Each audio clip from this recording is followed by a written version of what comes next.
Hello everyone, नमस्कार दोस्तों। स्वागत है एक और नए सेशन में। दोस्तों, आज के सेशन में बात करेंगे कृषि प्रेक्षक परीक्षा 2026 के लिए मॉडल पेपर फर्स्ट, जिसमें हिंदी भाषा के कुल 15 प्रश्न हैं हम देखने वाले हैं।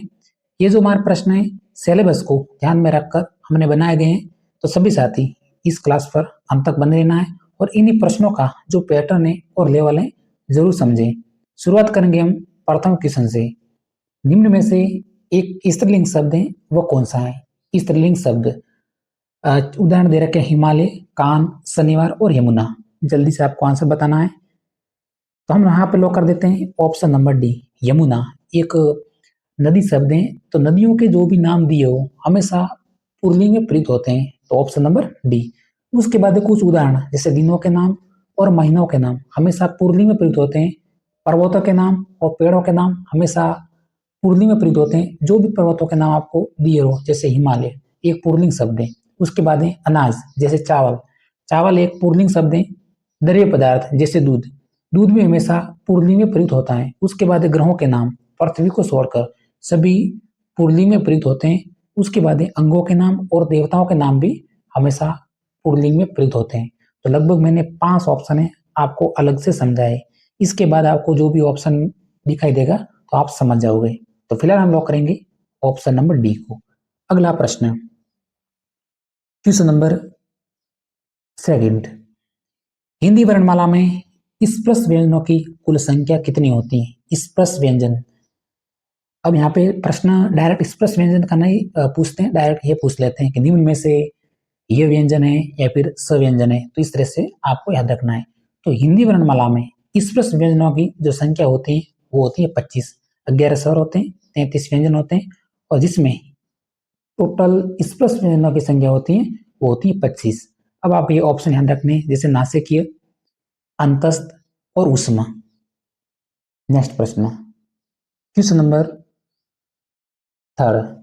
निम्न में से तत्सम शब्द कौन सा है? अब यहाँ पे तत्सम का अगर आपको अर्थ आ रहा है तो इसका आंसर आप बता सकते हैं। तत्सम यानी संस्कृत भाषा के समान शब्द। अब 4 ऑप्शन दे रखे हैं, इनमें से 3 हिंदी भाषा के हैं, एक शब्द है वो संस्कृत भाषा का है, वह कौन सा है? तत्सम देखिए, कान, कपड़ा, चूर्ण और उष्ट्र। सिंपल सा राइट आंसर हो गया ऑप्शन नंबर डी, तत्सम यानी उष्ट एक संस्कृत भाषा का शब्द है। अगला प्रश्न, क्वेश्चन नंबर देखते हैं, क्वेश्चन नंबर 4। निम्न में से तद्भव शब्द कौन सा है? तद्भव, तद्भव का मतलब होता है हिंदी भाषा का शब्द या फिर हिंदी भाषा के समान शब्द। पहला जो हमारा प्रश्न था वो था तत्सम, तत्सम यानी संस्कृत भाषा के समान शब्द, तद्भव यानी हिंदी भाषा का शब्द। ये 4 ऑप्शन दे रखे हैं, इनमें से एक शब्द है वो हमारा हिंदी भाषा का है, वह कौन सा है? जैसे बहिन, भगिनी, ग्रीष्म और मनुष्य। यहाँ पे देखिए बहन, बहन एक प्यारे साथियों हिंदी भाषा का शब्द है, तो राइट आंसर हो गया ऑप्शन नंबर ए, भगिनी। एक संस्कृत भाषा का शब्द है। ग्रीष्म एक संस्कृत भाषा का शब्द है, हिंदी में इसे गर्मी बोलते हैं। मनुष्य एक संस्कृत भाषा का शब्द है, हिंदी में इसे मानुष बोलते हैं। तो ऑप्शन नंबर ए। हम थोड़े से जल्दी से आपकी क्लास ले रहे हैं, तो क्लास को पैटर्न जरूर समझना है। क्वेश्चन नंबर, ये हमारा 5वां क्वेश्चन है, ध्यान रखिए क्वेश्चन नंबर 5। हिंदी वर्णमाला में कुल वर्णों की संख्या कितनी होती है? कुल वर्णों की संख्या 11, 33, 44 या फिर 52। उम्मीद करते हैं ये प्रश्न आप जानबूझ करके अगर एग्जाम्स में पूछते हैं तो गलत जरूर करते हैं। हिंदी वर्णमाला में कुल वर्णों की संख्या होती है वो होती है 52। अगर हमारा प्रश्न होता कि हिंदी वर्णमाला में वर्णों की संख्या कितनी होती है, तो राइट आंसर 44 हो जाता। कुल शब्द जुड़ा हुआ है तो कुल होते हैं वो होते हैं 52, जिसमें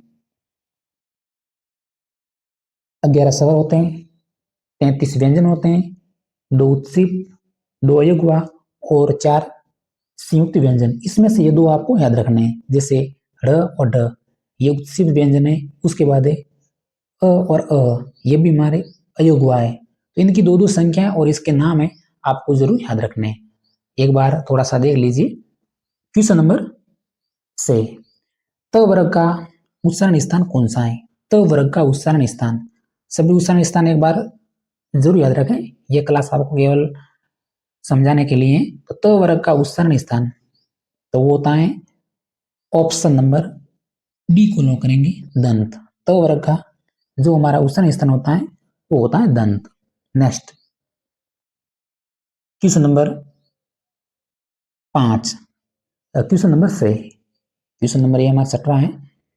कवि का स्त्रीलिंग शब्द कौन सा है? कविता, गायिका, कवित्री या फिर काव्य। कवि का स्त्रीलिंग शब्द, सिंपल सा प्रश्न है, ऑप्शन नंबर सी को लॉक कर देना है।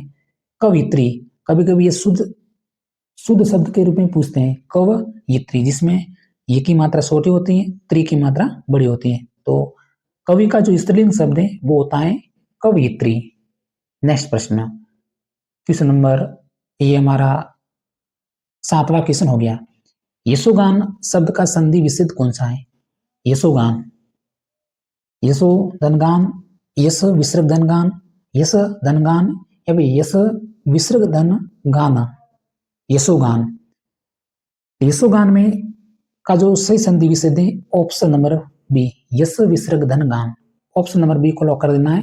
ये जो प्रश्न है चतुर्थ श्रेणी कर्मचारी भर्ती 2025 में पूछा गया है। अगला प्रश्न, प्रत्येक शब्द में समास कौन सा है? प्रत्येक शब्द में समास, तत्पुरुष, अविभाव, द्विगु या फिर क्रमधारी समास। तो जल्दी से क्लास को देखेंगे क्योंकि हमारे पास समयावधि भी कम है, आपके एग्जाम में भी देख सकते हैं। प्रत्येक शब्द में समास, वह समास जिसमें जो हमारा पहला शब्द होता है वो होता है संख्यावाचक, तो उसमें कौन सा समास होता है? उसमें होता है द्विगु समास। प्रत्येक इसमें जो हमारा आंसर हो गया प्रत्येक।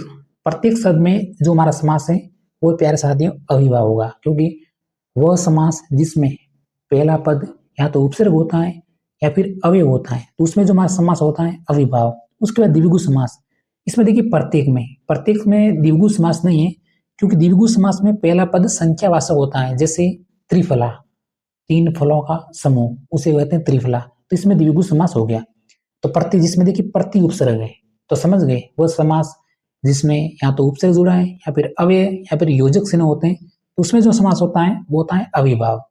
तो इसमें प्रति उपसर्ग है, तो ऑप्शन नंबर बी को लॉक कर देना है। ठीक है, उसके बाद है कुछ उदाहरण है जो कि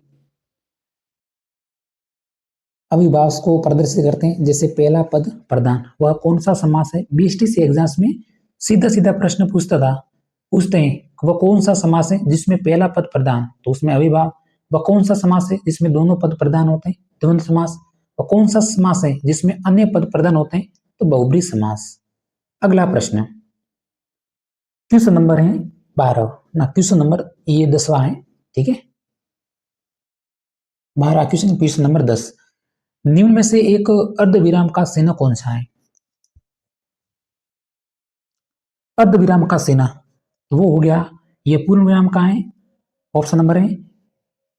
उसके बाद है ऑप्शन नंबर बी, ये अल्प विराम का है, ये प्रश्नवाचक है। तो अर्धविराम का जो चिन्ह है वो है ऑप्शन नंबर डी, योजक चिन्ह आपको यहां रखना है, उसके बाद अल्प विराम और विवरण चिन्ह। अगला प्रश्न,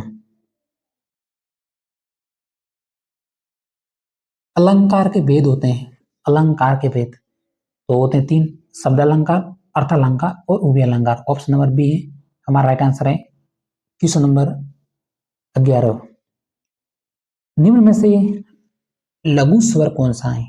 लघु स्वर और दीर्घ स्वर, वैसे इसका मैंने सारणी बता दी है लघु स्वर और दीर्घ स्वर की, बस आपको केवल लघु स्वर है जो कि याद रखने हैं। केवल अ, ई और उ 3 होते हैं, इसमें जो लघु स्वर है उ हो गया, तो केवल लघु स्वर आपको याद रखने। दीर्घ स्वर है जो कि अपने आप पता कर लेंगे अगर आपको लघु स्वर याद है। राइट आंसर हो गया ऑप्शन नंबर ए। निम्न में से अघोष वर्ण कौन सा है? अघोष वर्ण, अब देखिए थोड़ा सा तरीके अप्लाई करेंगे। प्रत्येक वर्ग का पहला और दूसरा वर्ण है, जैसे क वर्ग का पहला और दूसरा वर्ण है वो हमारा अघोष वर्ण कहलाता है, बाकी घोष वर्ण। अब देखिए क वर्ग का कौन सा वर्ण है? तीसरा है, क ख और घ चौथा वर्ण है, ज स ज तीसरा वर्ण है और प फ दूसरा वर्ण है। तो प्रत्येक वर्ग का पहला और दूसरा वर्ण है, ये हमारा कहलाते हैं अघोष वर्ण। तो ऑप्शन नंबर डी है राइट आंसर हो गया। अब आप समझ गए होंगे। नेक्स्ट प्रश्न, निम्न में से महाप्राण वर्ण कौन सा है? अल्प प्राण और महाप्राण। अब यहाँ पे तरीक मैंने बता दी है, जैसे अल्प प्राण प्रत्येक वर्ग का पहला, तीसरा, पांचवा वर्ण है। महाप्राण है जो कि प्रत्येक वर्ग का दूसरा और चौथा वर्ण है। अब इसका पूरा आपको याद नहीं रखने, केवल ये ट्रिक है जो कि आपको याद रखनी है। बहुत मेहनत से ट्रिक बनती है, ठीक है, समझाने के लिए। तो निम्न में से महाप्राण वर्ण, अब देखिए ज, स ज तीसरा वर्ण है। ड ट ठ ड ये भी ट वर्ग का तीसरा वर्ण है। म प फ ब भ और म ये पांचवा वर्ण है प वर्ग का। द त थ द और द ये चौथा वर्ण है। अब यहाँ पे त्रिक देखिए, दूसरा और चौथा वर्ण है, दूसरा और चौथा वर्ण ये जो मार्ग कहलाते हैं महाप्राण। तो ऑप्शन नंबर डी अपने आप राइट आंसर हो गया। बाकी ए अल्प प्राण है, ड एक अल्प प्राण है और म भी एक अल्प प्राण है। अब आप समझ गए होंगे, स्क्रीनशॉट ले सकते हैं इसी प्रश्न का।